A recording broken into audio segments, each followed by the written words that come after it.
بطبيعة الحال كأنه الآن فريق لديه أطماع من أجل نتابعوا الآن هذه تسديدة وضربة جزاء، ضربة جزاء مع بداية هذه المباراة. أي أي أي أي ضربة جزاء. إذا طموح فريق الاتفاق المراكشي يصطدم بضربة الجزاء مع ضربة البداية، ضربة الجزاء. وسنتابع الأعداء بأنه المغرب وفر تقنية الفار، وبالتالي بطبيعة الحال هذا أمر إيجابي جدا. الآن غادي نتابعوا من خلال ضربة جزاء بنيشو من خلال هذه المحاولة. نتابعوا تسديدة بالفعل، أعتقد بأنه كان انزلاق وكانت يد اللاعب. نتابعوا لاعب فريق الاتفاق المراكشي في هذه اللقطة عبد الملك بن دلال.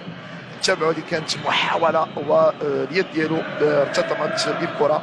بنيشو صلاح الدين كيتمكن من الحصول على ضربه جزاء. يحيى جبران الان يسجل يحيى جبران بعد ما كانت متابعه جيده لمحمد الجمجمي من خلال هذه المحاوله. فريق الاتفاق المراكشي يمكن نقول بانه كان كيتخيل اي سيناريو الا انه يتخيل بانه في الاول يتلقى هدف عن طريق ضربه جزاء، ولكن هذه كره القدم بطبيعه الحال كتخلي لك واحد الهامش ديال المفاجاه. نتابعوا الان كانت متابعه تصدي كان للحارس محمد جمجامي، ولكن ما تمكنش بالكره بشكل جيد. يحيى جبران سدد وارتطمت بالحارس، وبالتالي الهدف الاول الحارس تاكناوتي. اذا كل لاعبي فريق الوداد دون استثناء متواجدين مربع العمليات خطيره. كترفع ضربه راسيه.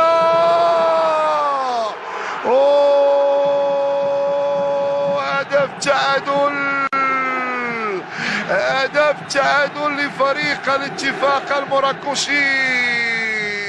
من سجل عبد الملك بن دلال.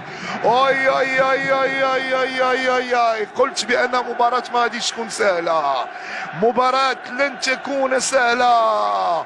نتابعوا بن دلال ضربة راسية في الزاوية البعيدة وتهزم الحارس تاكناوتي. نتابعوا الان بن دلال، ويا للمصادفة اللاعب الذي تورط في ضربة الجزاء هو الذي عدل، هو الذي عدل. نتابع احمد اجدو كيرفع الكره وضربه راسيه كانت جميله في الزاويه البعيده. الوداد امامها اليوم مباراه قويه، مباراه لن ترجع الكره للوراء من احمد اجدو دائما للحارس محمد الجماجمي. الجميع تعود ومحاوله على مستوى وسط الميدان. يحيى جبران خطيرة الآن في اتجاه بنزا والهدف الثاني. هدف ثاني أقل من 3 دقائق و4 دقائق. أكيد بأنه ردة الفعل بنزا يعيد الفرحة لأنصار فريق الوداد الرياضي من خلال هذه المحاولة، وبالتالي هدف ثاني. اذا حتى الان المباراه واعده، ومباراه بطبيعه الحال الفائز هو الجمهور بطبيعه الحال. نتابعوا الان هذه المحاوله وهذا الضغط كيف كانت التجربه. نتابعوا الان بنزا ما كانش في خط التسلل، ما كانش في خط التسلل، هو بكل ذكاء يسدد بشكل جيد بعد ما كان لاعب بنزا تمكن باش انه ترفع كرة خطيرة وتدخل جيد للحارس جمجمي.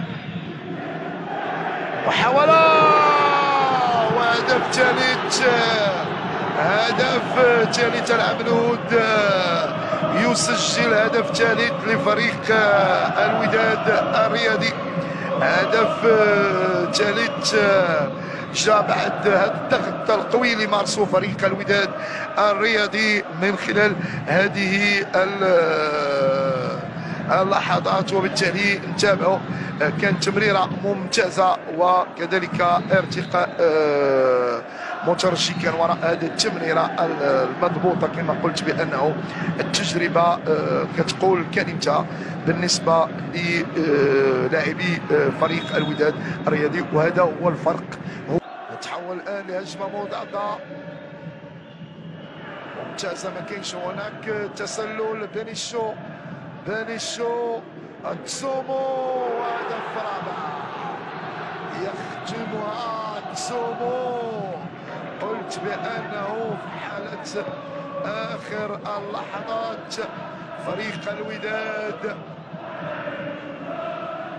يختمها بهدف رابع، وبالتالي الوداد كعادته قوة الهجومية أصبحت تتحدث عنه، وبالتالي قوة الوداد في كتيبة البشرية.